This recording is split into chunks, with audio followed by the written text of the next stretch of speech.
I'm here with Phil Kopinski, head coach of the Cougar track and field teams. Today, looking ahead to this weekend's Northern Athletics Collegiate Conference Outdoor Championships to be held at Wisconsin Lutheran College in Milwaukee on Friday and Saturday. Phil, first, just for a moment, we have to touch on last week's action, which was the Twilight Invitational at Benedictine. Not an ideal day weather-wise to be out there, but certainly a few good performances to speak of, starting with Abby Pierce, a personal best in the discus, and currently heading into the conference meet this weekend, she has the top mark among all women athletes. Yeah, unfortunately weather did not cooperate well on Friday. Somebody forgot to tell Mother Nature it's springtime. And conditions deteriorated rapidly, but thankfully our throwers and a few athletes got their events in prior to about 6:30 when it started to turn for the worst. But Abby has continued to improve throughout her collegiate career, and currently sitting atop the conference leaderboard. The big picture goal, though, is to actually sit atop the national board. We'd like to say we have bigger pictures than just our conference, and she's been throwing well. So if things continue to go well, Abby, might or might not have a shot at representing us this year at Nationals. All right. Couple other individuals to mention on the men's side. Josh Schultz with a fourth place finish in the 110 hurdles, and then Christian Rasmussen. He has had some good success in his running events over the past couple weeks, and he just seems to be one of those individuals that as we get toward the conference meet, he just keeps building on each week's performance and truly getting probably close to where he wants to be for this weekend. Yeah, I mean that's the general trend that we shoot for with all our athletes is hopefully getting a little bit faster as conference rolls around. Some athletes make their big jumps in indoor. A lot of times your mid-distance runners don't start to make those jumps until outdoors. The amount of turns you have to make versus an indoor 200 versus an indoor 5K are substantially different. So as we start to get to this point, it's nice to see most of our mid-distance runners. Alicia Johnson ran well.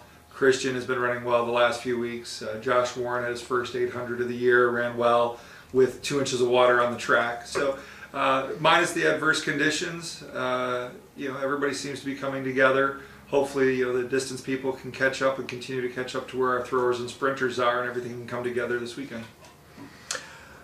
Just curious on this one, but when you have first-year track athletes, how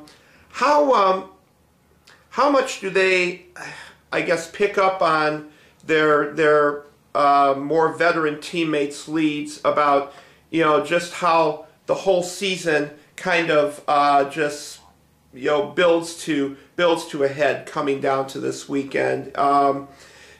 Is that something that maybe like the freshman athletes have to experience, or do they just kind of naturally, I don't know, maybe just athletic instinct or whatever you want to call it? Is that something that they just kind of gradually pick up on?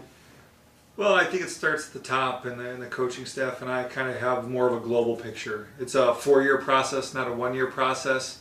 Although you do like to see these little peaks or blips, we try to instill in them as freshmen from day one, and we still have to instill in our seniors on their last days coming up, that it's a 4-year process, and not to get too high or too low. Just run to the level of your competition, trust in your training, and everything will take care of what it's supposed to do. It's kind of the same response you would probably get if you asked faculty how good are freshmen with time management. If they put in the work, they put in the effort, they do well academically, they put in the time, come to practice, do the effort, they'll do well athletically. And the coaches, just like teachers, we're here to set up a lesson plan that re-engages or engages athletes to do their best at the right time. All they have to do is be willing participants, and if they kind of follow along, it should turn out this way. Over 40 years of coaching experience in our office combined, we hope that we're instilling the right messages to our athletes, and that don't get too excited, don't get too low, stay true to the process, and good things will happen. All right, and just as some of your seniors approach their final outdoor conference championship meet, what would be some words that you might have for them? Run fast. This is an opportunity. This is the last hurrah. This is your peak. This is the end of your 4-year strive for perfection. So do your best, stay healthy, continue to do the things that we've educated you on for the last couple years. Get rest, keep your fluids up, and if everything is the way it's supposed to be, they'll run well. If they have any doubts, that's normal. You should have doubts, but hopefully the race experience has come through over the years that they feel confident going into this meet. All right. Well, Phil, we're certainly looking forward to seeing what the Cougars can do. The forecast right now is for much better weather this weekend than there was at Benedictine. So we'll could get worse, Jim. It could get worse. That's probably true. So, but anyway, Phil, I'd like to wish the Cougars the best of everything this weekend, and we'll look forward to recapping that next week. Thank you for your time this morning. Thank you, Jim.